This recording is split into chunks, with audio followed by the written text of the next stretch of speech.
जनता party की एक मजबूरी मुझे लगता है अरविंद केजरीवाल के साथ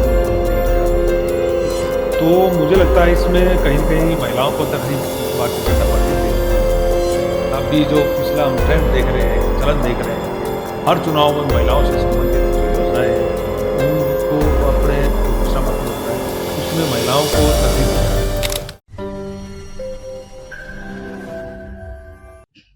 नमस्कार दोस्तों, मैं हूं राजेंद्र दत्त और आप देख रहे हैं अर्थ प्रकाश टीवी। दोस्तों, दिल्ली में विधानसभा के चुनाव होने जा रहे हैं और विधानसभा चुनाव के मद्देनजर सभी पार्टियां जो है, क्योंकि अब उनके जो तारीखें हैं वो तय हो चुकी हैं और सभी पार्टियां पूरा जोर लगा रही हैं, एडी चोटी का जोर लगा रही हैं कि वो दिल्ली की सत्ता पर काबिज हो। क्योंकि दिल्ली की विधानसभा पर पिछले 3 बार से जो है वो आम आदमी पार्टी काबिज है। पहली बार वो सिर्फ 49 दिन के लिए आम आदमी पार्टी की सरकार रही है। उसके बाद 2 बार का 5 साल का टेन्योर वो पूरा कर चुकी है और भारतीय जनता पार्टी जो है वो बहुत एक लंबे अरसे से, लगभग यूं कहे कि 3 दशक से जो है वो दिल्ली की सत्ता से दूर है और लगभग 10 साल से जो कांग्रेस पार्टी है वो भी दिल्ली की सत्ता से दूर है। तो ये पार्टियां दिल्ली की सत्ता पर काबिज होने के लिए किस तरह के हथकंडे अपना रही है, किस तरह की कोशिशें कर रही है और क्या नया कर सकती हैं इस विधानसभा चुनाव में, इस पर चर्चा करने के लिए मेरे साथ है सतीश मेहरा जी, जो भारतीय राजनीति के बहुत अच्छे जानकार हैं। मेहरा साहब, सबसे पहले तो आपका स्वागत है हमारे स्टूडियो में। धन्यवाद, नमस्कार। मेहरा साहब, आज फिर हम दिल्ली चुनाव की बात करते हैं। दिल्ली चुनाव में आम आदमी पार्टी ने अपना मुख्यमंत्री का जो चेहरा है वो घोषित किया हुआ है। जग जाहिर है कि अगर आम आदमी पार्टी जीतती है तो अरविंद केजरीवाल जो है वो आम आदमी पार्टी का मुख्यमंत्री का चेहरा होंगे। दूसरी ओर भारतीय जनता पार्टी एडी चोटी का जोर लगा रही है इस बार सत्ता पर काबिज होने के लिए। तो क्या लगता है कि वो भी अपना मुख्यमंत्री का चेहरा जो है वो घोषित कर सकते हैं? देखिए, दिल्ली विधानसभा चुनाव का बिगुल बज चुका है और अगर राजनीतिक पार्टियों की बात करें विधानसभा चुनाव में, मुख्य रूप से आम आदमी पार्टी है, कांग्रेस पार्टी है और भारतीय जनता पार्टी चुनाव मैदान में जी।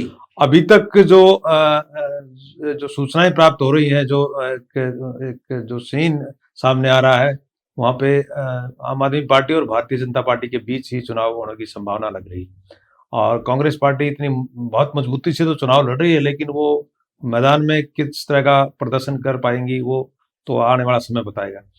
आम आदमी पार्टी अगर चुनाव जीतती है, उनके ज्यादा विधायक जीत कर आते हैं, तो आम आदमी पार्टी में तो मुख्यमंत्री का चेहरा निश्चित रूप से आम आदमी पार्टी ने पहले ही घोषित किया हुआ है कि अगर विधानसभा में हम चुनाव जीतते हैं तो हम दिल्ली के मुख्यमंत्री अरविंद केजरीवाल होंगे। और हर जगह सोशल मीडिया में, आम जनता में आज ये बात चल रही है कि आम आदमी पार्टी के अरविंद केजरीवाल के बराबर में कांग्रेस पार्टी का कौन होगा और भारतीय जनता पार्टी किसको मुख्यमंत्री का चेहरा घोषित करेगी। ये बहुत बड़ा एक इशू बनता जा रहा है। इसमें भारतीय जनता पार्टी सोचने पर मजबूर हुई है और मुझे लगता है भारतीय जनता पार्टी भी अब कहीं ना कहीं, ये लगता है, अंदेशा है मुझे, चुनाव से पहले मुख्यमंत्री का चेहरा घोषित ना कर दे। क्योंकि जो 10-11 साल की जो एंटी इनकम्बेंसी दिल्ली सरकार के खिलाफ है, उस एंटी इनकम्बेंसी को बुलाने के लिए और कहीं न कहीं जो उनके लिए ये जो इशू बनता जा रहा है आम जनता में भी कि भारतीय जनता पार्टी से कौन मुख्यमंत्री का चेहरा होगा, तो ये दबाव, प्रेशर है भारतीय जनता पार्टी के नेताओं के दिमाग पर कि अगर हम घोषित कर देते हैं तो वो शायद चुनाव जीतने में हमें मदद मिलेगी। मतलब आपके हिसाब से जो है, कोई पहले किसी न किसी का नाम जो है घोषित हो सकता है, निश्चित रूप से घोषित हो सकता है, तो कौन हो सकता है? हाँ, आपने क्वेश्चन किया, बात की है कि मुख्यमंत्री का चेहरा किसको का नाम घोषित कर सकती है भारतीय जनता पार्टी। और भारतीय जनता पार्टी की एक मजबूरी मुझे लगता है बन गई है अरविंद केजरीवाल के सामने मुख्यमंत्री का चेहरा प्रस्तुत करने की, क्योंकि हर जो सोशल मीडिया का वो है पटल है और आम जनता में भी ये बात निकल के आ रही है कि अरविंद केजरीवाल के सामने कौन होगा, भारतीय जनता पार्टी से कौन होगा और कांग्रेस पार्टी से कौन होगा जी। तो मुझे लगता है इसमें कहीं न कहीं महिलाओं को तरजीह भारतीय जनता पार्टी दे सकती है। और महिलाओं को जब तरजीह देगी तो उसमें कहीं न कहीं जो बांसुरी जो स्वराज हैं, उनका नाम कहीं न कहीं आगे बढ़ाया जा सकता है। क्योंकि बांसुरी स्वराज सुषमा स्वराज की बेटी है। सुषमा स्वराज 50 दिन के आस-पास मुझे लगता है दिल्ली की मुख्यमंत्री रही हैं और एक दिल्ली में अच्छा मैसेज उन्होंने अपने अपने कार्यकाल में दिया था।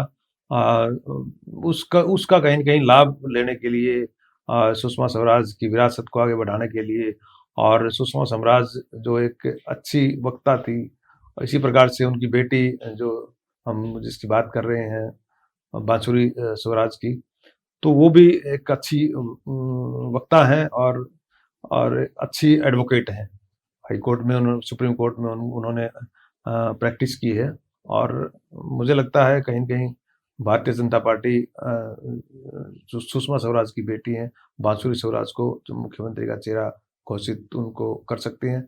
उसके अलावा दूसरा नाम भी ये है दिल्ली में महिलाओं के लिए महिलाओं को अगर मुख्यमंत्री घोषित करना होगा तो भारतीय जनता पार्टी तो स्मृति ईरानी का आता है। स्मृति ईरानी एक मुझे लगता है अच्छी नेता वो भारतीय जनता पार्टी की जो ओरेटर भी अच्छी हैं और महिला हैं।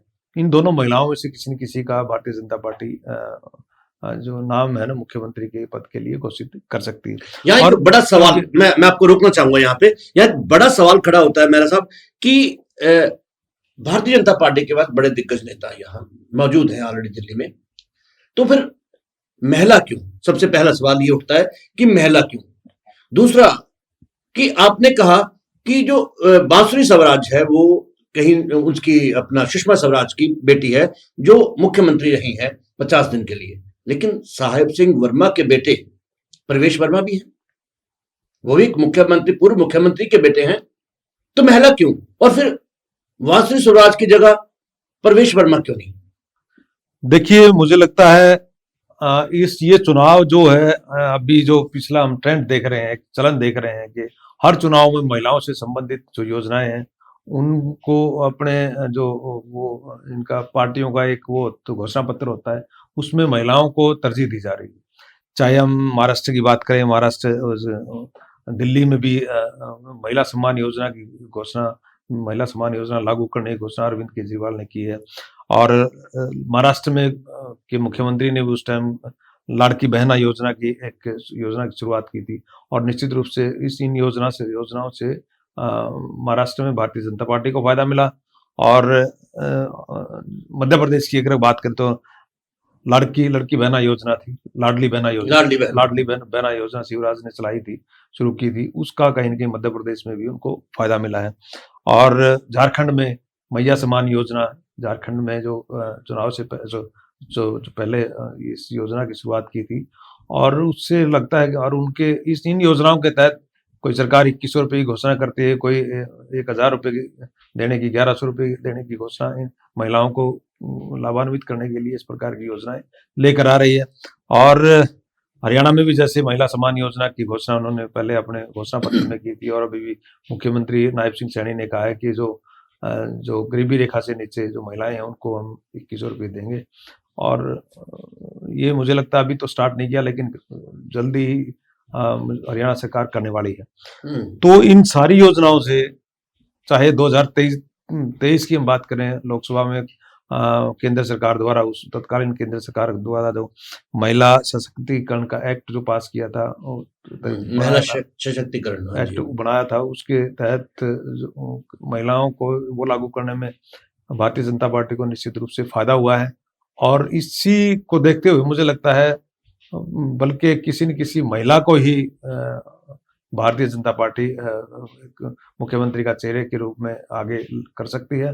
प्रवेश वर्मा की अगर बात करें तो प्रवेश वर्मा अगर पुरुषों की बात होगी तो फिर तो उसमें बहुत सारे और बहुत दिग्गज वहाँ पे जी भारतीय जनता बिल्कुल मैं यही कहने वाला था।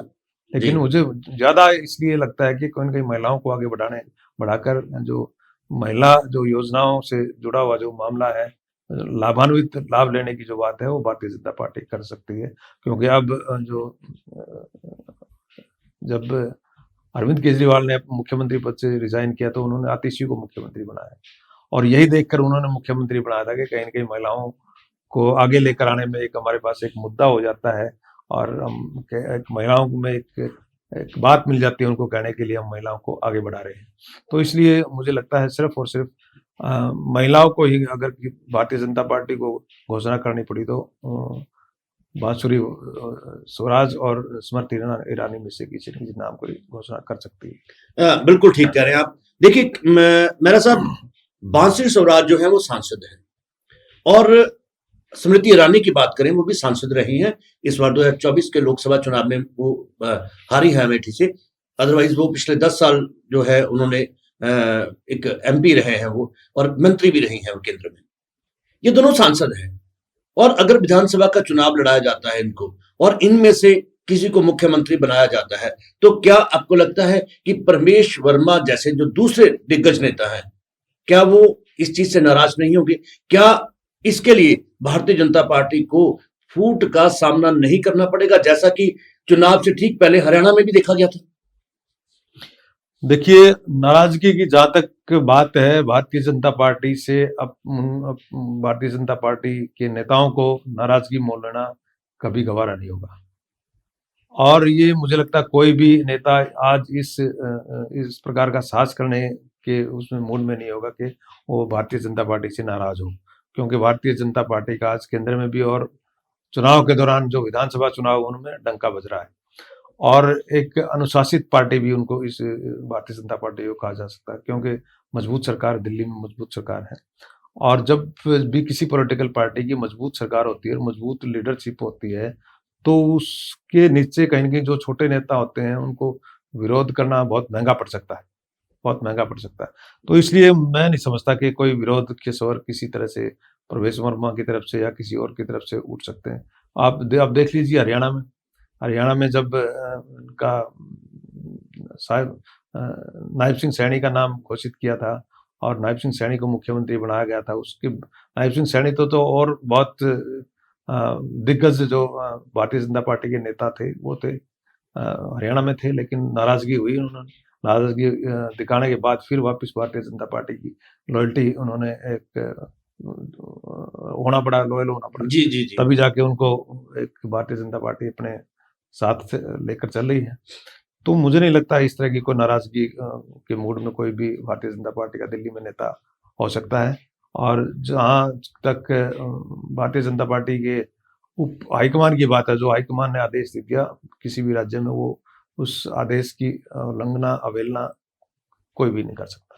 जी, आप कहते हैं बांसुरी स्वराज या स्मृति ईरानी, क्या आपको लगता है कि महिला, चाहे वो बांसुरी स्वराज हो, स्मृति ईरानी हो, या तीसरी कोई और महिला नेता हो, अगर भारतीय जनता पार्टी अपना मुख्यमंत्री का चेहरा किसी महिला को घोषित करते हैं, तो क्या वो आम आदमी पार्टी को, जिनके कन्वीनर अरविंद केजरीवाल हैं, तो क्या उनको टक्कर दे सकते हैं? क्या आपको लगता है कि वो जो रणनीति के तहत पिछले 10 साल से राज कर रहे हैं दिल्ली पर, क्या उनकी सत्ता को तोड़ा जा सकता है? देखिए, 2013 के दिल्ली विधानसभा चुनाव की हम बात करते हैं। 2013 में भारतीय जनता पार्टी ने किरण बेदी को मुख्यमंत्री का चेहरा बनाया था, और किरण बेदी कुछ खास नहीं कर पाई थी। किरण बेदी के चेहरे पर भारतीय जनता पार्टी सरकार में नहीं आई, और वो आम आदमी पार्टी की ज्यादा सीटें आई थी, और कांग्रेस ने और आम आदमी पार्टी ने मिलकर चुनाव लड़ा था, वो उनमें जीत गई थी। चुनाव तो अलग अलग लड़ा था, लेकिन सरकार उन्होंने इकट्ठी सपोर्ट कर दी थी, सरकार बाहर से सपोर्ट कांग्रेस पार्टी के जो MLA थे उन्होंने उसको सपोर्ट किया था। और उस टाइम कुछ चलन कुछ और था। उसके बाद जो केंद्र सरकार ने भारतीय जनता पार्टी की सरकार जो केंद्र में बनी है, उन्होंने महिलाओं के लिए बहुत सारी योजनाएं, बीमा सखी योजना है और कई तरह की जो योजनाएं हैं वो सारी की सारी लागू की, और एक महिला वोट बैंक को कहीं न कहीं अपने पक्ष में साधने के लिए, पक्ष में करने के लिए बहुत सारे भारतीय जनता पार्टी ने काम किए। और उनका कहीं न कहीं जब भी कोई विधानसभा चुनाव हुआ है तो निश्चित रूप से भारतीय जनता पार्टी को महिलाओं के ज़्यादा वोट मिले हैं। और अभी भी अगर जो मुख्यमंत्री की घोषणा का अगर कोई इस तरह की रणनीति बनती है, तो निश्चित रूप से भारतीय जनता पार्टी किसी महिला चेहरे का नाम, चाहे उसमें बांसुरी स्वराज हो, चाहे स्मृति ईरानी हो, का नाम मुख्यमंत्री पद के लिए घोषित करेगी। जी, सो दोस्तों, दिल्ली विधानसभा चुनाव में मुख्यमंत्री का चेहरा घोषित करना भारतीय जनता पार्टी की मजबूरी हो सकती है, और अगर वो किसी महिला जो नेता है उसका नाम घोषित करते हैं, उनमें से हो सकता है कि बांसुरी स्वराज या स्मृति ईरानी या किसी तीसरे चेहरे को वो घोषित करें मुख्यमंत्री चेहरे के लिए। लेकिन अगर मुख्यमंत्री चेहरे को या किसी महिला को मुख्यमंत्री चेहरे के लिए घोषित करते हैं, तो क्या इसका फायदा भारतीय जनता पार्टी को मिलेगा? आप सब इस बारे में क्या कहना चाहते हैं? अगर आप इस बारे में कुछ कहना चाहते हैं तो आप हमारे कमेंट बॉक्स में जाकर कमेंट जरूर करें और देखते रहें अर्थ प्रकाश टीवी। मेरा साहब, आप हमारे स्टूडियो आए, आपका बहुत बहुत धन्यवाद। नमस्कार।